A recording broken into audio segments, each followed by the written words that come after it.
नमस्कार। मध्य प्रदेश के साप्ताहिक मौसम पूर्वानुमान में आपका स्वागत है। मैं हूं देवेंद्र त्रिपाठी। 28 मार्च से लेकर 3 अप्रैल के बीच में क्या कुछ बदलेगा मौसम में मध्य प्रदेश में, आइए जानते हैं।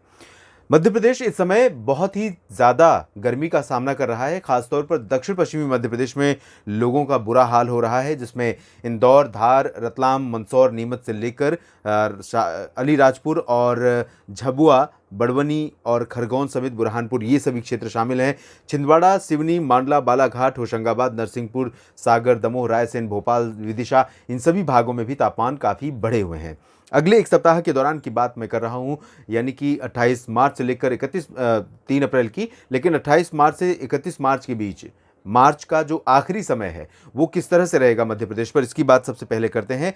अनुमान ये है कि इस पूरे 3-4 दिन का जो समय है, 4 दिन का, इस दौरान पूरे मध्य प्रदेश पर उत्तर पश्चिमी और उत्तरी दिशा की हवाएं चलेंगी। इन हवाओं में शुष्क हवाओं में नमी बहुत कम रहेगी, क्योंकि ये ड्राई रीजन की तरफ से आती हैं, लंबे लैंड ट्रेवल के बाद पहुंचती हैं। इस वजह से ये शुष्क होती हैं, समुद्री क्षेत्र से नहीं आती, और इसी वजह से अनुमान यह है कि इन पश्चिमी और उत्तर पश्चिमी शुष्क हवाओं के कारण दिन का तापमान लगातार और बढ़ेगा 31 मार्च से पहले। लेकिन न्यूनतम तापमान में ज़्यादा बढ़ोतरी नहीं होगी। उसकी वजह यह है कि रात में जब ये हवाएं चलेंगी या इन हवाओं का असर दिखेगा तो मौसम बहुत ही प्लेजेंट हो सकता है, लेकिन कुछ ही इलाकों पर, ज़्यादातर इलाकों पर रात का तापमान भी सामान्य या सामान्य से ऊपर रहेगा, और अधिकतम तापमान तो सामान्य से कई डिग्री सेल्सियस ऊपर बना हुआ है। और हालात 31 मार्च तक यही रहेंगे कि भिंड, मुरैना और गुना, ग्वालियर से लेकर श्योपुर, शिवपुरी समेत अशोकनगर, निवाड़ी, टीकमगढ़, छतरपुर,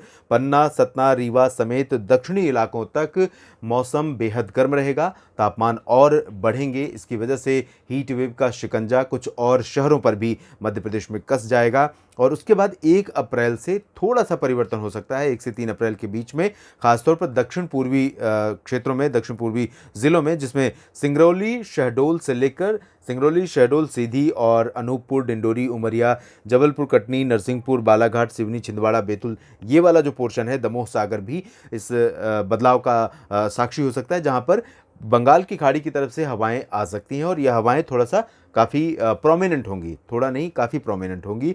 और इन्हीं प्रोमिनेंट हवाओं के चलते, क्योंकि तापमान पहले से बढ़ा हुआ रहेगा, मॉडल तो अभी ड्राई वेदर दिखा रहा है, लेकिन मेरा अनुमान है कि 1 से 3 अप्रैल के बीच में इन पूर्वी मध्य प्रदेश के कुछ इलाकों में बादल विकसित हो सकते हैं, धूल भरी आंधी हो सकती है, चल सकती है, और धूल भरी आंधी के बाद बादलों की गर्जना, लाइटनिंग, थंडरस्टॉर्म के साथ लाइट रेन या बूंदाबांदी कुछ इलाकों में यहाँ पर हो सकती है। ये संभावना सिर्फ हवाओं के डायरेक्शन और इस समय के बढ़ते हुए तापमान को देखते हुए मैं लगा रहा हूँ। बाकी मॉडल का प्रोजेक्शन है कि बिल्कुल पूरी तरह से मध्य प्रदेश के क्षेत्रों पर मौसम शुष्क और बेहद गर्म रहेगा।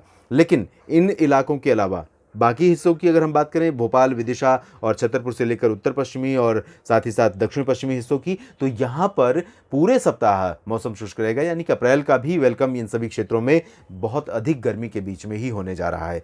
ज़्यादातर शहर ऐसे हो सकते हैं, खासतौर पर ये वाले, जहाँ पर 40, 41, 42 डिग्री सेल्सियस तापमान रिकॉर्ड किया जाएगा, जो कि बेहद ज़्यादा गर्मी और लोगों के लिए बहुत असहज करने वाला हो सकता है। खासतौर पर किसान भाइयों के लिए, जो कि इस समय खेतों में काम कर रहे हैं। कटाई और मड़ाई का समय जो है, सीज़न जो है, वो पीक पर है, और ऐसे में हालात बहुत बदतर हो सकते हैं, बहुत मुश्किलों भरे हो सकते हैं किसान भाइयों के लिए और मजदूर भाइयों के लिए जो खेतों में काम करते हैं। अपनी सुरक्षा खुद करें और हिफाजत करें इस गर्मी से बचाव के लिए, और बॉडी को डिहाइड्रेट ना होने दें, यानी कि बहुत अधिक गर्मी की स्थिति में पानी का प्रबंध ज़रूर करें, खेतों में रखें और पानी बार बार पीते रहें, खुले में बिल्कुल न रहें, और अपने शरीर को पूरी तरह से खुला न रखें, बल्कि पूरी तरह से ढक कर रखें, ताकि धूप का असर कम से कम रहे और लू का प्रकोप आपको सीधे तौर पर झेलना न पड़े।